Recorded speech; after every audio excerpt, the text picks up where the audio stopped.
Ashes of Creation is big. Alpha 2 is almost here, and supposedly there are 7 continents already finished. Steven used zones and biomes interchangeably, so you think the Dune Dark is a single biome? I'm confused by your statement. Maybe I'm retarded. I think the volcano doesn't count as a biome, and the 7th is the dwarf shit in the north. Wait, you think the volcano is part of the Dune Dark, or it's part of the Riverlands? That's what you're saying. Oh shit. I would say that's cope, though. Some huge dungeon area. Yeah, no, I don't. No. I don't want to get my hopes up, right? That's what I'm saying here. I don't want to get my hopes up. Obviously, I'd love that to be right, but I feel like now we're starting to get into territory where we start to. Hey, Ashes of Creation existing is already getting hopes up. Because, man, I want to be an invisible necromancer that casts curses on people, and then they die without being able to do anything to counteract my actions. That sounds great! I'm looking forward to that. Still, hope.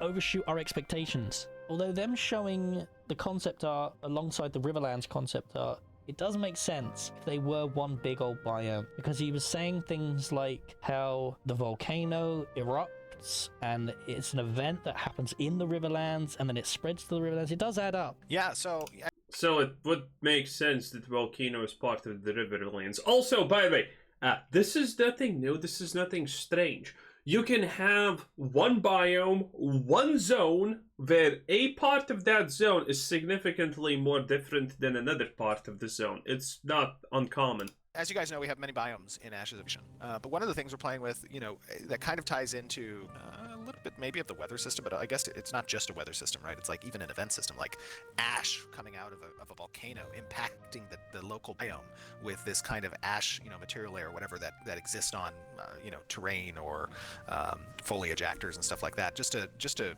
go the next level in seeing how events change the world, seeing how weather can change the world.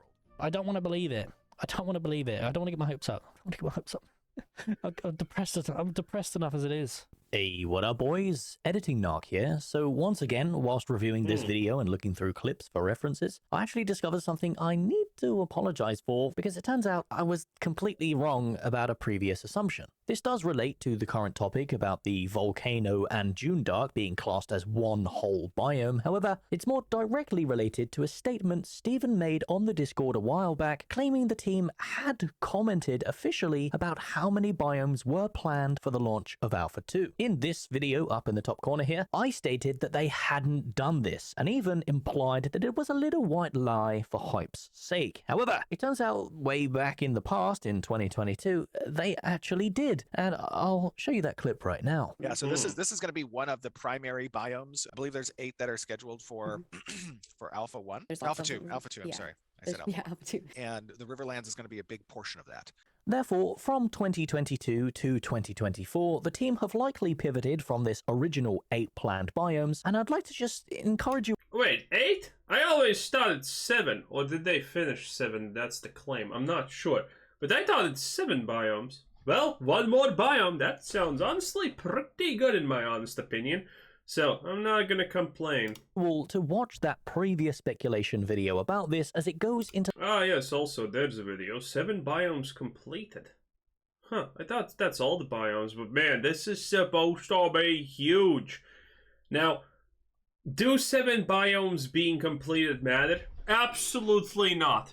A biome or a good light source from a, light object on the ground is not gonna make or break the game for me. What makes or breaks the game for me is actual gameplay, actual characters customization, attack animations, and all of that good stuff. The biomes can go off themselves in a forest or something. I don't know. Do it behind grandma's, butterfly house or whatever. I could not care less. It's nice to have biomes, but man, it's like when people see these Unreal Engine 5 demos of games, and it's just basic Unreal 5 graphics, and people are like, "Oh my god, look at this game! It has such good graphics." No, it's just basic Unreal 5 engine graphics. This is literally default. and you're excited about this. Stop. To much greater detail on statements made, concept art shown, and 3D assets that confirm Wait. Let's look at the characters right here. concept art shown and Okay, what do we have here? The wood elves. A little bit dry, you know what I'm saying? Humans. It's okay. High elves. A little bit less dry, it's okay, I like it. Dwarfs. As long as we can use them as ammunition for cannons, that's fine. Disgusting out of 10. Trolls. Humana humans. And orcs.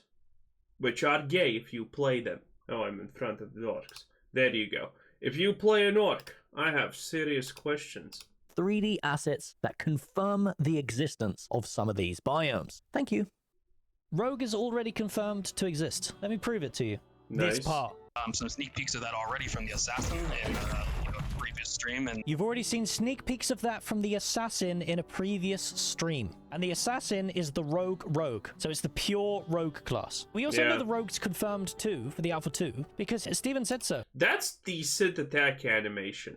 Though, is he specifically moving forward while attacking, or does the attack make you move forward? That's a big question. During the 100th episode It kind of looks like he's running and attacking forward. That's good.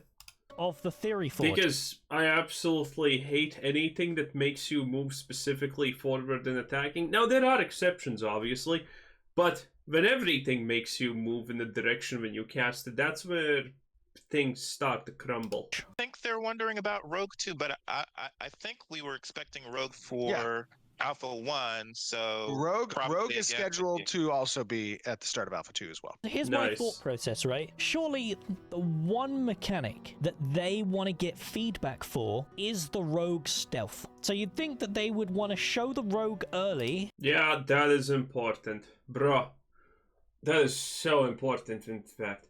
Playing classic World of Warcraft and being a rogue and stealthing is painful. Very much indeed. So yeah, I would like that to change. Thank you very much.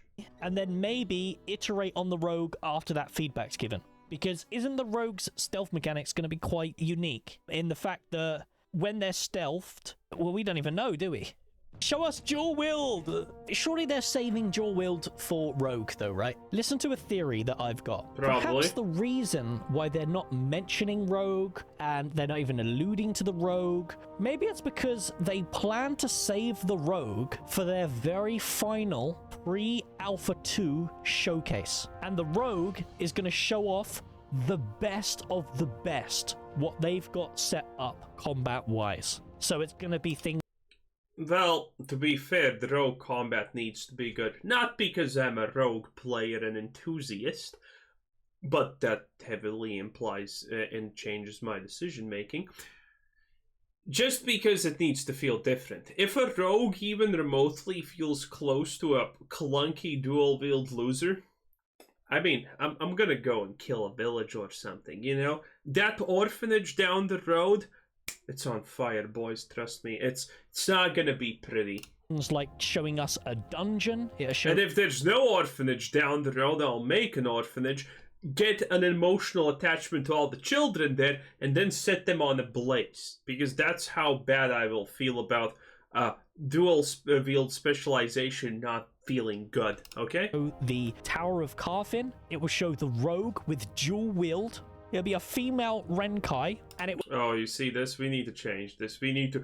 All the base animations need to be improved so much. This is like Last Epoch. Last Epoch, great game, but some animations just need to be better at the end of the day, and that's it. Will show us things like rogue stealth and deactivating traps and detecting traps and seeing secret doors and stuff like that. And they're saving that for last. That will be the thing that leads us into the Alpha 2. Like, the stream before the Alpha 2 launches will be them showing us, like, a section of the Tower of Carfin with the rogue, the combat fully implemented, the brand new lighting fully implemented. You know, there's these badass dual Yeah, the lighting kind of looks ass in this game, a lot of situations. Wheeled weapon animations.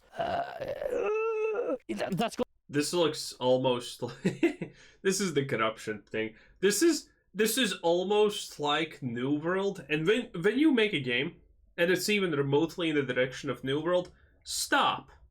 Stop before you hurt yourself. got to be the plan, right?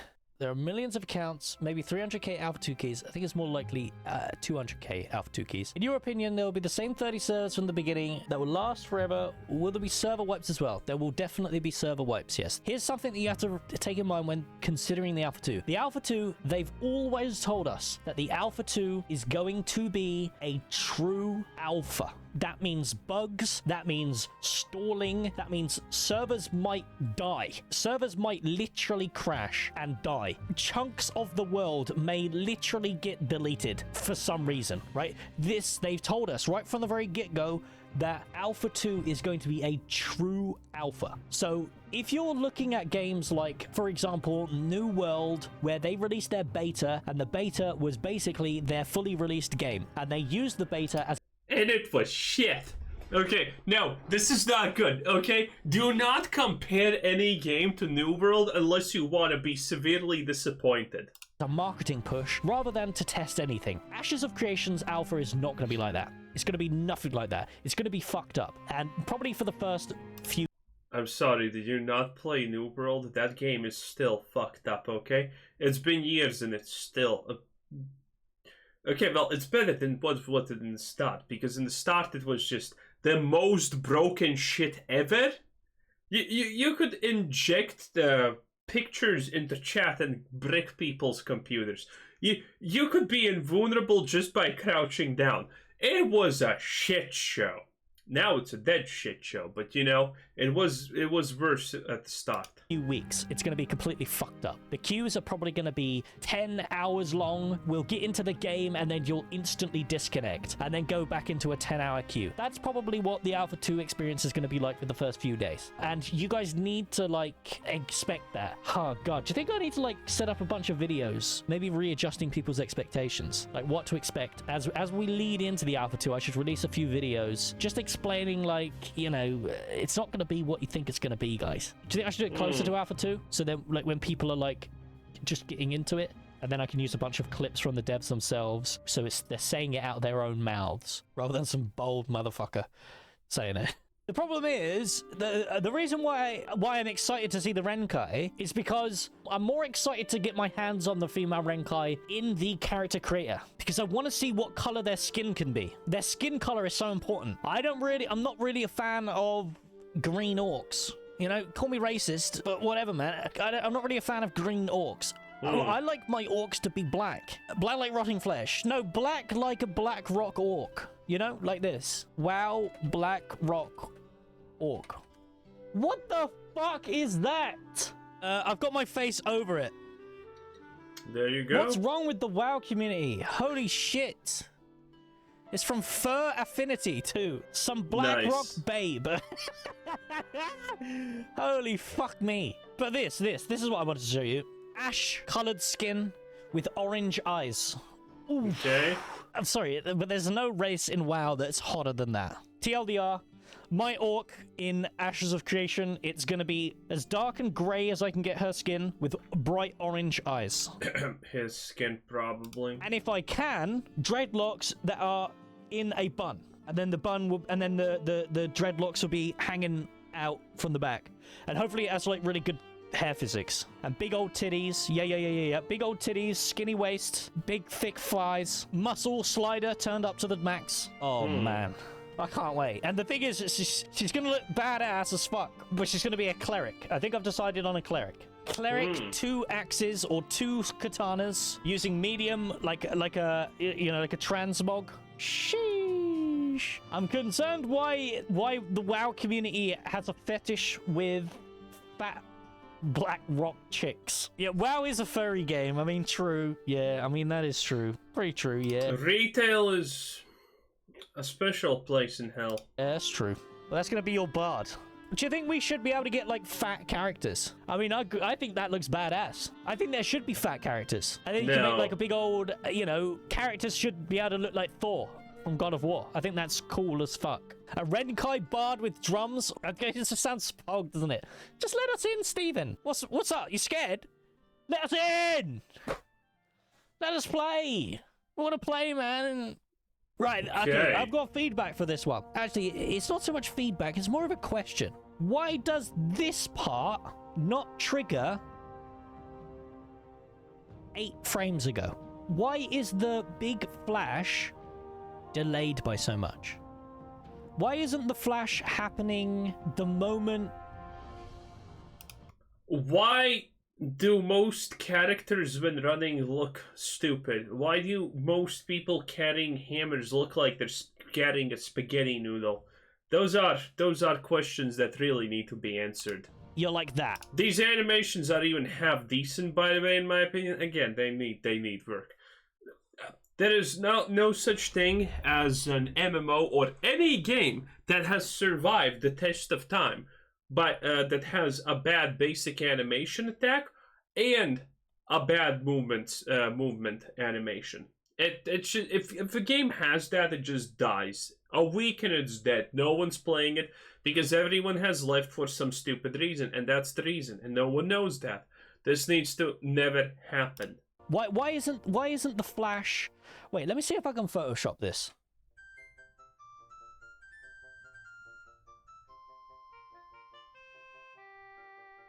Yeah. Yeah, I feel like the effect should be happening the moment your sword moves. I'm not quite sure why the effect is happening 6 frames after. I'd love to ask the devs, is that like an optimization problem where it's supposed to go off instantly, but you know, we haven't quite optimized it yet? Or is that a design choice? I think that'd be nice. I just like... Probably not a design choice. Again, most things you see on the screen when it involves characters are not intentional design choices, it's just shitty design. To know. I think it's the same with Brutal Cleave. Why is there a delay between the animation? Whereas I feel like the animation, I think it would feel a lot better if it was instant feedback rather than a delayed feedback. Because yeah, that's what most people would think. The attack's going off instantly, the calculation is going off instantly, the damage is being sent out instantly. It's just for some reason the animation is dragged behind by about 6 to 8 frames. This is indeed feedback, yes. I am clarifying that this is feedback. So look, the attack goes off, the big slash should be going off now. What's the design choice behind that? Is that a design choice that you... I mean, there is a design choice here that the slash follows the blade, but I can't really tell if it's following the blade. When I saw this animation, I remember, I thought that this is probably one of the better ones, but I get his point. You sat down and chose to do, or... Especially the red part here, that doesn't make sense. You know, it's a very simple animation thing. Tip of the sword creates this line. Sword goes, line follows. Or is it just polish that needs to come? Here's something else that I'm thinking about when it comes to like this class customization. When they say things like, oh, Maim also gets this cleave and this piercing projectile on top of their normal attack, in what build is Maim not gonna be used? Is Maim just way too powerful in the fact that if you don't have Maim, then what are you doing, right? Because Maim is just that powerful. And then when one spell is so powerful that it exists in every single build, then is that a good spell? Is that a well-designed spell? Or is that... The answer is obviously no.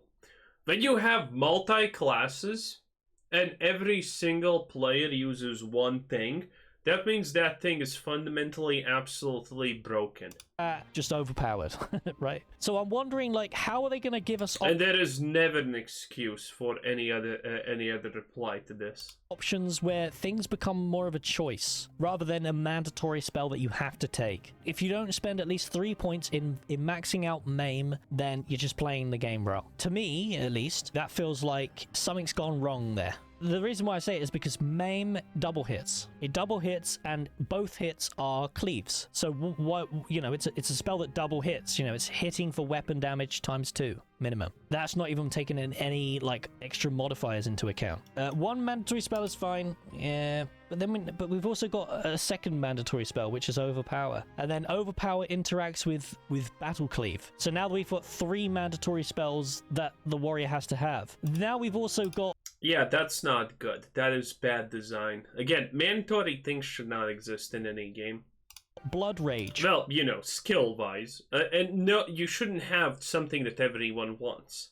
Or whatever this was called. This one regenerates your mana. You should have multiple options for that thing that everyone wants. And for each, you know, that would be good. So now this also becomes a mandatory spell. But then you've also got your gap closers. And now these also become mandatory spells, because without these gap closers, you're basically useless. But now you've got your clicky, your cooldown ability, which is called Exert. And without Exert, you're basically useless, because this is your burst, and this gives you so much utility. But now we start talking about things like, who's not going to take Whirlwind as a warrior? So now Whirlwind becomes mandatory. Do you see what I'm saying? My question to the devs would be, what are your long-term plans for diversifying builds within the fighter kit? Are you expecting players to have a mandatory pool of spells that every single fighter has, no matter how they're built, just because they... Okay, and now this is getting a little bit unhinged.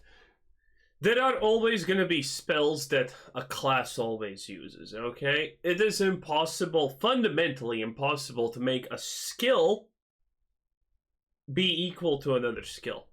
There are going to be skills that are way too useful, way too powerful, way too not depending on anything and good, and they're always going to be, okay? It's unavoidable. You cannot make a game where there's 5 different skills and all of them are equally used because it's purely player preference. No, it doesn't matter how you make it. One skill is going to rise to the top always, because it's going to be the most versatile, the most powerful, the most mandatory. They are like core mandatory bread and butter spells that you want players to use. And if that's how you're designing it, then personally I do not think that these should be choices in the first place, and skills should be rewarded to players as static level milestones. And how do augments come into play when it comes to build diversity? Are you hoping that augments will step into the place where builds, you know, the class kit that people are using is kind of mandatory, but then what players will end up doing is the secondary class will be the thing that varies depending on playstyle? These are the questions that I'd love to ask the devs. I want songs about Ashes of Creation, you fucking losers. It's a great one. Alright, fine. It's a good question, not gonna lie, but the reality also of this is it's kind of pointless, because the idea that you have, like, I don't know, how many further baseline classes, and then you can mix that with all the other classes or go double a rogue, which makes you into an assassin. There is no way to balance that. It's going to be as much of a nightmare to balance as World of Warcraft is a nightmare to balance. That's just simply the truth. That is going to happen. It's going to be unavoidable. There's going to be things that are completely mandatory for each class, and there's going to be a whole load of other things that are completely mandatory. But when the game comes out, this is going to go even more insane, because you know what's going to happen? People are not going to want to... people are going to figure out the strongest combination of things. For example, if you're a warrior and you pick rogue or whatever, maybe there's no synergy there, and you're shit. So a warrior who picks a rogue will not get into raids, because why the hell would you get a guy to come to a raid that does 2 times less damage than everyone else and offers probably no real utility or value? It's gonna be a nightmare, boys. It's gonna be great. Oh, what the hell is this? That sounded painful. Anyway, I think that's the whole video. Well, that was Knock. 10 out of 10. Ashes of Creation, boys. Bam. This was Quizzer Said. Thanks for watching. Have a nice day. Bye-bye.